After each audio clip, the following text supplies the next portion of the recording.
छठवीं के प्यारे विद्यार्थियों, लो जी आ गया आपका विषय विज्ञान अर्धवार्षिक परीक्षा सत्र 2024-25 का रियल पेपर। जो आपका आज ही पेपर होगा उसका मैं रियल पेपर बता रहा हूँ। जो 4 बजे आपका पेपर हुआ है वायरल, उसका मैं रियल पेपर बता रहा हूँ संपूर्ण उत्तर के साथ। जो पूर्णांक रहेगा आपका 60 का समय रहेगा 3 घंटा। अगर आप चैनल पर नए होंगे, नहीं 2.5 घंटा रहेगा। अगर चैनल पर नए हो तो चैनल को सब्सक्राइब कर लीजिएगा, वीडियो को लाइक कर दीजिएगा और वीडियो को ज़्यादा से ज़्यादा अपने दोस्तों को शेयर कीजिएगा। और अगर आपको पेपर का पीडीएफ चाहिए तो डिस्क्रिप्शन पर लिंक है टेलीग्राम और व्हाट्सएप को, उसमें आपको पेपर का पीडीएफ मिल जाएगा। और पहला क्वेश्चन है आपका, देख सकते हैं बहुविकल्पी जो प्रश्न होता है, प्रश्न क्रमांक 1 से 5 तक रहेगा। ईस्ट का उपयोग निम्न के उत्पादन में होता है, तो एल्कोहल के उत्पादन में होता है। दूसरा हो जाएगा, निम्न पदार्थ में सबसे पहले कौन जलेगा, तो कौन जलेगा, लकड़ी जलेगा। सबसे पहले देख लेते हैं क्या आंसर हो इसका, पेट्रोल हो जाएगा। नहीं, सबसे पहले पेट्रोल जलेगा, सही है कि इसका पेट्रोल जलेगा। तीसरा है, मैग्नीशियम रिबन वायु में जलने पर उत्पन्न हो करता है, तो मैग्नीशियम ऑक्साइड ऊष्मा और प्रकाश हो जाएगा इसका आंसर। चौथा है, पौधों और जंतुओं को वही स्पीस जो किसी विशेष क्षेत्र में विशिष्ट रूप से पाई जाती है विशेष क्षेत्रीय स्पीसीज कहलाती है, तो इनका स्क्रीनशॉट कर लीजिएगा। लैंगिक प्रजनन में भाग लेते हैं एक नर एवं मादा जंतु हो जाएगा, तो इनका स्क्रीनशॉट कर लीजिएगा। पहला, दूसरा, तीसरा, चौथा, ये पांचवा रहा। दूसरा है, रिक्त स्थानों की पूर्ति कीजिए, नहीं जैसे 6 से लेकर 10 तक रहेगा। ये देख सकते हैं। छठवां, काष्ठ कोयल वायु में जलकर कार्बन डाइऑक्साइड और ऊष्मा उत्पन्न करता है। सातवां है, जो जिन पदार्थ का ज्वलन ताप बहुत कम होता है जो ज्वलन के साथ सरल पूर्वक आग पकड़ लेता है, ज्वलनशील पदार्थ कहलाते हैं। कागज बचाने का अर्थ होता है पौधों को बचाना। यह विसेचन जो माता के शरीर के अंदर होता है तो आंतरिक निषेचन कहलाता है। लड़कियों में मानसिक धर्म चक्र की शुरुआत मनोचर कहलाती है, तो इनका भी स्क्रीनशॉट आप फटाफट कर लीजिएगा। छठवां, सातवां, आठवां, नौवां, 10वां आपको मैं पूरा आंसर के साथ बता रहा हूँ। अगर आप चैनल पर नए हो तो चैनल को सब्सक्राइब जरूर कर लीजिएगा। अब देखते हैं 11 से 16 तक अतुल्य जो प्रश्न होते हैं। शिशु एवं बच्चों को टीका क्यों लगाया जाता है, तो क्यों लगाया जाता है इसका आंसर हो जाएगा आपका जो होता है, तो ये 12 टीके बच्चों के शरीर में रोग प्रतिरक्षण हेतु टीके लगाए जाते हैं जिससे बच्चे के शरीर में रोग डालने की शक्ति बढ़ाती है, तो ये हो जाएगा। 12वां जो होता है, तो अपने बहुत अधिक व्यावसायिक महत्व के कारण किसी हम कल सोना कहलाते हैं, तो इसका 12वें का आंसर हो जाएगा आपका पेट्रोलियम। इस काला सोना कहलाता है, नहीं इसे काले सोना कहा जाता है, पेट्रोलियम को काला सोना कहा जाता है, तो इनका भी स्क्रीनशॉट फटाफट कर लीजिएगा। ये रहा आपका प्यारा जो था, तो कोयले के प्रथम द्वारा 3 उपयोगी उत्पादन के नाम लिखिए। किन्हीं 2 राष्ट्रीय उद्यानों के नाम लिखिए। मरुस्थलीकरण कब होता है, मनुष्य में गुणसूत्रों की संख्या कितनी होती है। 2 नंबर के क्वेश्चन है, इसको आंसर आपको मैं बता रहा हूँ, इसका स्क्रीनशॉट कर लीजिएगा। ये कोयले के प्रक्रमण से प्राप्त होने वाले 3 उपयोगी उत्पादन कोल टार कोल गैस हो जाएगा, तो इनका स्क्रीनशॉट कर लीजिएगा। ये रहा आपका 14, भारत के 2 राष्ट्रीय उद्यानों के नाम रहे कनी राष्ट्रीय उद्यान, कंजीर राष्ट्रीय उद्यान हो जाएगा, तो इनका भी स्क्रीनशॉट फटाफट कर लीजिएगा। ये रहा आपका 15वां, जो मरुस्थलीकरण तब होता है जब उपजाऊ जमीन रेगिस्तान अर्धशुष्क क्षेत्र में बदल जाती है और प्राकृतिक मानवीकरण से हो सकता है। प्राकृतिक जो करण होता है, तो सूखा, बाढ़, भूकंप, भूस्खलन, पानी क्षरण, उपजाऊ मिट्टी का विस्थापन, पानी का कटाव, तो इनका भी स्क्रीनशॉट फटाफट आप कर लीजिएगा।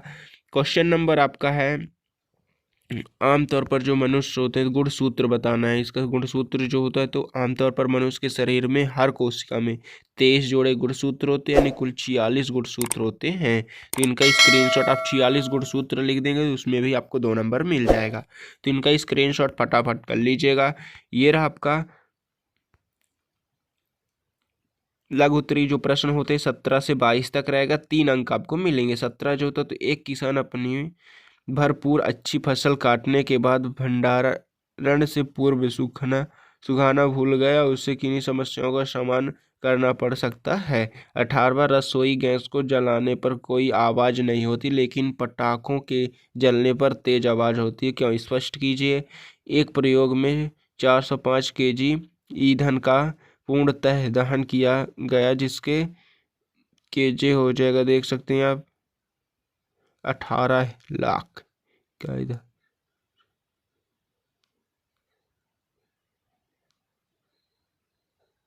18 जो हजार होता है उसमें उत्पन्न हुई ईंधन का ऊष्मीय मानव ज्ञात कीजिए। तो इनका भी स्क्रीनशॉट आप करते जाइएगा। मुर्गी एवं मेढक दोनों ही अंडे देते हैं, लेकिन दोनों में निषेचन क्रिया अलग अलग प्रकार की होती है। और 21वां निम्न में जरयूज जंतु एवं अंडा प्रजक जंतु को विभाजित कीजिए। वायुमंडलीय दाब किसे कहते हैं समझाइए। तो इनके आंसर मैं बता रहा हूँ, आप स्क्रीनशॉट फटाफट करते जाइएगा। ये रहा आपका 17वां का जो आंसर होता है। अगर कोई किसान अपनी फसल को भंडारण से पहले यानी सुखाना भूल जाता है तो कई तरह की समस्याओं का सावधान करना पड़ता है। तो इनका स्क्रीनशॉट आप कर सकते हैं। दो ही आप बता सकते हैं तो उसमें भी आपका आंसर यानी 2 नंबर मिल जाएगा। ये रहा आपका 18 जो रसोई गैस को जलाने पर आवाज़ नहीं होती, लेकिन पटाखा जलाने पर तेज आवाज़ होती है। पटाखों में मजबूत केमिकल रासायनिक अभिक्रिया के जरिए अचानक बड़ी मात्रा में गैस बनाती है जिससे आवाज़ होती है। ये हो जाएगा। इनका भी स्क्रीनशॉट फटाफट कर लीजिएगा। ये रहा आपका 19वां क्वेश्चन जो होता है। तो ऊष्मीय मन जो कुल उत्पन्न हो तो इसमें हल होता है। तो 18 जो होता है इसको गुणा भाग कर देना है, इसमें से आपका आंसर हो जाएगा। इनका स्क्रीनशॉट फटाफट कर लीजिएगा। क्वेश्चन नंबर 20वां है। मुर्गी और मेढक दोनों ही अंडे देते हैं, लेकिन इनमें निषेचन की प्रक्रिया अलग होती है, क्यों? तो मुर्गी आंतरिक चीज होता है, निषेचन होता है, जबकि मेढक में बाहरी निषेचन होता है। मुर्गी में निषेचन जो होता है तो शरीर के अंदर होता है, और मुर्गी में निषेचन अंडे शरीर के बाहर रखे जाते हैं और बाहरी रूप से निषेचित होती है। और मुर्गी एक बार से केवल एक ही अंडा देती है। मेढक में निषेचन जो होता है तो मेढक में निषेचन पानी पर होता है, यानी बाहरी होता है। मेढक में मादा पानी में अंडे देती है और उन्हें निषेचित करने के लिए ऊपर शुक्राणु छोड़ता है। तो इनका भी स्क्रीनशॉट आप कर लीजिएगा फटाफट। ये आपका 21वां। जरयुज वे जंतु सीधे शिशु को जन्म देते हैं और जरयुज जंतु कहलाते हैं। जैसे गाय बिल्ली कुत्ता अंडे उत्पन्न नहीं करते हैं, इसीलिए मादा विकसित शिशु को जन्म देती है, इन्हें जरयुज कहलाता है। अंडन प्रजनक वे जंतु होते हैं, अंडा देते हैं। इनका भी स्क्रीनशॉट आप कर लीजिएगा फटाफट। ये रहा आपका 22वां, देख सकते हैं, इसका भी स्क्रीनशॉट आप कर लीजिएगा। ये रहा आपका 23वां क्वेश्चन जो होता है। तो गेहूं की फसल उगाने की प्रक्रिया का सही क्रम बताइए। तो सही क्रम पहला हो जाएगा मिट्टी तैयार करना, बुवाई, और तीसरा हो जाएगा सिंचाई, खरपतवार सुरक्षा और खाद एवं उर्वरक देना, भंडारण, कटाई हो जाएगा। तो ये देख सकते हैं, नहीं कटाई फिर भंडारण हो जाएगा। तो इनका भी स्क्रीनशॉट फटाफट कर लीजिएगा। 24 क्वेश्चन देख सकते हैं। निम्नलिखित में हितैषी और हानिकारक सूक्ष्म जीवों में वर्गीकृत करना है इनका, यानी इनका आपको वर्गीकृत करना है। 25वां हो जाए संतति का लिंग निर्धारण किस प्रकार होती है और विस्तार में समझाइए। तो इनका भी स्क्रीनशॉट आप फटाफट कर लीजिएगा।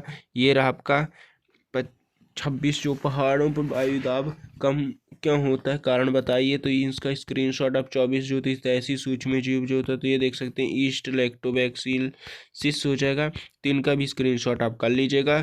24 बता दें और 25-26 जो होता है तो आपको नेक्स्ट वीडियो में सोल्यूशन बताऊंगा। इसलिए अगर आप चैनल पर नए हो तो चैनल को सब्सक्राइब कर लीजिएगा, वीडियो को लाइक कर दीजिएगा, ज़्यादा से ज़्यादा अपने यानी वीडियो को जो दोस्तों होते हैं उसको शेयर ज़्यादा से ज़्यादा कीजिएगा। और पेपर का पीडीएफ तो मैं बता दिया हूँ कहाँ से डाउनलोड करेंगे। अब मिलते हैं नेक्स्ट वीडियो में।